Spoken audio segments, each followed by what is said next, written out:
এখন database management সিস্টেমের acid properties নিয়ে আলোচনা করব। অ্যাসিড প্রপার্টিজ যে প্রপার্টিটা সাধারণত হয়ে থাকে কোনো একটা ট্রানজ্যাকশনের ক্ষেত্রে। অ্যাসিড এই ওয়ার্ডটা আমাদের মাল্টিপল ওয়ার্ডের সমন্বয়ে তৈরি একটা অ্যাক্রোনিম, যার প্রথমটা হচ্ছে A for atomicity, C for consistency, I for isolation এবং ডি ফর ডিউরাবিলিটি। এই সবগুলো ওয়ার্ডের ফার্স্ট ক্যাপিটালটাকে নিয়ে আমরা অ্যাসিড এই ওয়ার্ডটা পেয়েছি। অ্যাসিড প্রপার্টিজ যদিও এটা একটা কনসেপচুয়াল ফ্রেমওয়ার্ক, কিন্তু ডেভেলপাররা যখন বাস্তবেই কোনো ট্রানজ্যাকশন সিস্টেম ইমপ্লিমেন্ট করতে যায় তারা কিন্তু এই সবগুলো প্রপার্টি মেনটেন করে। তো এই প্রপার্টিগুলো আমরা একটা একটা করে স্টাডি করব। প্রথম যেটা আছে সেটা হচ্ছে অ্যাটমিসিটি। অ্যাটমিসিটি যেটা বলতেছে, the entire transaction takes place at once. Entire ট্রানজেকশনটা একবারেই হবে, তার মানে একবারেই সেই ট্রানজেকশনের সবগুলো স্টেটমেন্ট এক্সিকিউট হবে, or doesn't happen at all, না হলে হবেই না। তার মানে একটা ট্রানজেকশনে যদি এন সংখ্যক স্টেপ থাকে আমরা কিন্তু বলতে পারবো না যে n-1 এক্সিকিউট হলেও চলবে, এইটা বলা যাবে না। তার মানে এখানে যে রুলটা কাজ করতেছে সেটা হলো অল অর নান। হলে সবগুলো স্টেটমেন্ট এক্সিকিউট হবে, আদারওয়াইজ কোনো একটা স্টেটমেন্টও এক্সিকিউট হওয়া চলবে না। অ্যাটমিসিটি বোঝার জন্য আমরা এখানে একটা এক্সাম্পল দেখতে পারি, যেমন এখানে একটা এক্সাম্পল দেওয়া আছে, এ একজন ইউজার এবং বি একজন ইউজার। এমন যদি হয় এ এর ব্যালেন্স থেকে আহ, 10 টাকা ডিডাক্ট হয়েছে, আমরা এখানে লক্ষ্য করি যে এ এর শুরুতে যে ব্যালেন্সটা সেটা হচ্ছে আমাদের $30। এর ব্যালেন্স থেকে ডেবিট হয়েছে 10 টাকা, দ্যাট মিনস অ্যাভেলেবল ব্যালেন্স 20 টাকা। ওকে, এর এন্ডে সবকিছু সাকসেসফুল, সবকিছু ঠিকঠাক আছে, বাট বি এর এন্ডে কি হয়েছে সেটা আমরা দেখি। বি এর এন্ডে এখানে 100 টাকা। ওকে, বি এর অ্যাকাউন্টে ক্রেডিট হয়েছে 10 টাকা, তার মানে এ এর অ্যাকাউন্ট থেকে বি এর অ্যাকাউন্টে 10 টাকা গেছে বা $10 গেছে। তার মানে অ্যাভেলেবল ব্যালেন্সে তো অবশ্যই 110 হতে হবে, অ্যাভেলেবল ব্যালেন্সে কোনোভাবেই কিন্তু 100 হওয়া যাবে না। দ্যাট মিনস ওয়ান এন্ডে যে স্টেটমেন্টগুলো আছে সবগুলো ঠিকঠাক মতো এক্সিকিউট করেছে, কিন্তু আদার এন্ডে আমরা দেখতে পাচ্ছি বি এর এন্ডে সবগুলো স্টেটমেন্ট কিন্তু সেখানে ঠিকঠাক মতো এক্সিকিউট করে নাই। দ্যাট মিনস এখানে আমরা বলতে পারি যে এখানে পার্শিয়াল এক্সিকিউশন হয়েছে, আর পার্শিয়াল এক্সিকিউশন হওয়ার মানে কি, এইখানে কোনো অ্যাটমিসিটি নাই। কারণ অ্যাটমিসিটি প্রপার্টি যেটা বলে ইদার আমাকে সবগুলো স্টেটমেন্ট এক্সিকিউট করতে হবে, আদারওয়াইজ কোনো স্টেটমেন্ট আমি এক্সিকিউট করব না। নো অ্যাটমিসিটি এবং এক্সিকিউশনের টার্মিনেশন, মানে এক্সিকিউশন টার্মিনেট হয়ে গেছে, তাহলে এই কেসে আমাদের যেহেতু অ্যাটমিসিটি নাই, এটাকে কিন্তু আমরা একটা সাকসেসফুল ট্রানজ্যাকশন বলতে পারবো না। অন দ্য আদার হ্যান্ড আমরা যদি এখানে ডান পাশে যে ইমেজটা দেওয়া আছে সেটা খেয়াল করি, সেখানে আমরা দেখতে পারবো এর ইনিশিয়াল ব্যালেন্স 30 ছিল, এর অ্যাকাউন্ট থেকে ডেবিট হয়েছে 10 টাকা, দ্যাট মিনস এর অ্যাভেলেবল ব্যালেন্স হলো 20 টাকা, ডেবিটেড সাকসেসফুলি। আদার্স এন্ডে বি ফর ছিল 100, ক্রেডিট হয়েছে 10 টাকা, অ্যাভেলেবল হলো আমাদের 110। দ্যাট মিনস এখানে ক্রেডিট সাকসেসফুলি হয়েছে এবং সবগুলো স্টেপ কিন্তু এক্সিকিউট হয়েছে। দ্যাটস ওয়াই এটাকে আমরা বলবো কমপ্লিট এক্সিকিউশন। এখানে অ্যাটমিসিটি প্রপার্টি আছে এবং আমরা বুঝতেই পারতেছি সবগুলো এক্সিকিউশন সাকসেসফুল।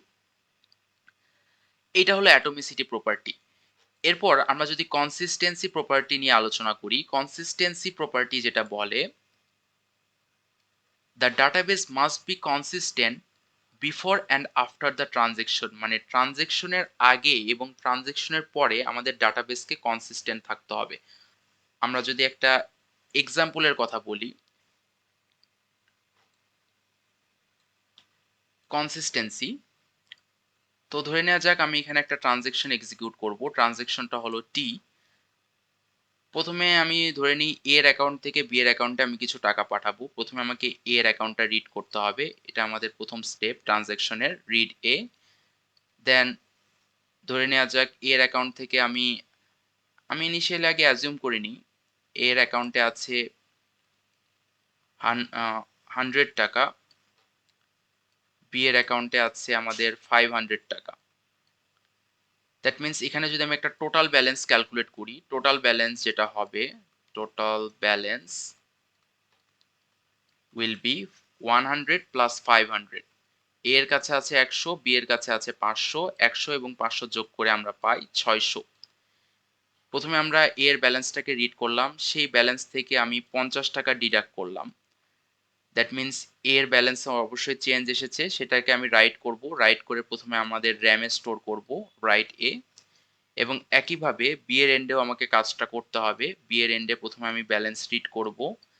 তার অ্যাকাউন্টে যেটা হয়েছে, এর অ্যাকাউন্টে যদি ডেবিট হয়ে থাকে, বি এর অ্যাকাউন্টে হয়ে গেছে ক্রেডিট।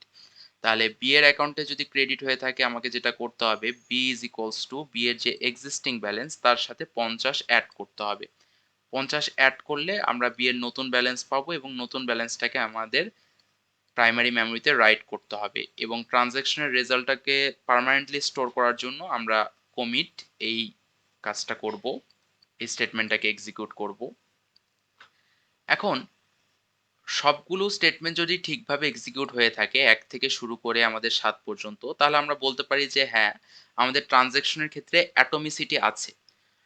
বাট এটা কনসিস্টেন্ট কিনা এটাও কিন্তু আমাদেরকে বিবেচনা করতে হবে। যদি প্রপারলি এক্সিকিউট করে থাকে এটা কনসিস্টেন্ট হবেই। যদি কোনো ফেইলিউর না অকার করে। এখন কনসিস্টেন্সি কি বলতেছে? কনসিস্টেন্সি যেটা বলতেছে যে ট্রানজ্যাকশনের আগে টোটাল ব্যালেন্স কত ছিল 600, ট্রানজ্যাকশনের পরে টোটাল ব্যালেন্স সেম থাকতে হবে। তার মানে আমরা যদি লক্ষ্য করি, ট্রানজ্যাকশনের পরে এ এর ব্যালেন্স কত? এ এর অ্যাকাউন্ট থেকে ৳৫০ ডিডাক্ট হয়ে গেছে। দ্যাট মিনস এ এর ব্যালেন্স হবে ৫০ এবং বি এর ব্যালেন্স হবে ৫৫০। আমরা যদি টোটাল ব্যালেন্সের হিসাবটা পুনরায় করি, টিবি, আমরা যেটা পাবো, এ তে আছে ৫০, বি তে আছে ৫৫০ এবং আমি দেখতে পাচ্ছি এখানে কিন্তু ৬০০।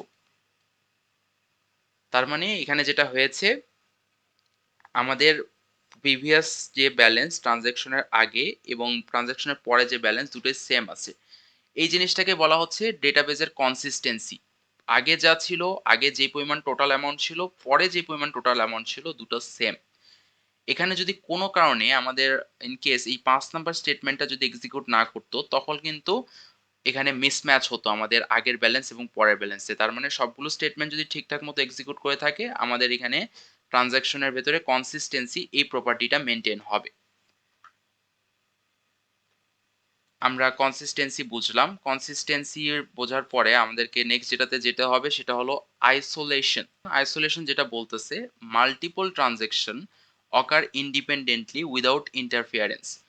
আমরা এতক্ষণ দেখেছি শুধুমাত্র এ ইউজারের সাথে বি ইউজারের ট্রানজ্যাকশন, বাট একই টাইমে এ ইউজারের সাথে যদি বি এবং সি ইউজারের ট্রানজ্যাকশন হয়, সেক্ষেত্রে কোনো ইন্টারফিয়ারেন্স হওয়া যাবে না। এই বিষয়টা বোঝার জন্য আমরা এখানে একটা এক্সাম্পল দেখতে পারি নিচে। আমরা এখানে দেখতে পাচ্ছি এ এর একদম ইনিশিয়াল লেভেলে ব্যালেন্সটা হচ্ছে 100।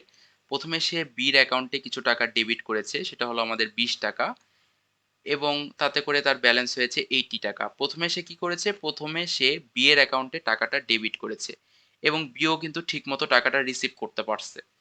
এবং পরে সে কি করেছে? পরে যেটা সে করেছে, তার অ্যাভেলেবল ব্যালেন্স 80 হওয়ার পরে সে সি এর অ্যাকাউন্টে টাকা ডেবিট করেছে 20 টাকা এবং এতে করে তার অ্যাভেলেবল ব্যালেন্স হলো 60 টাকা।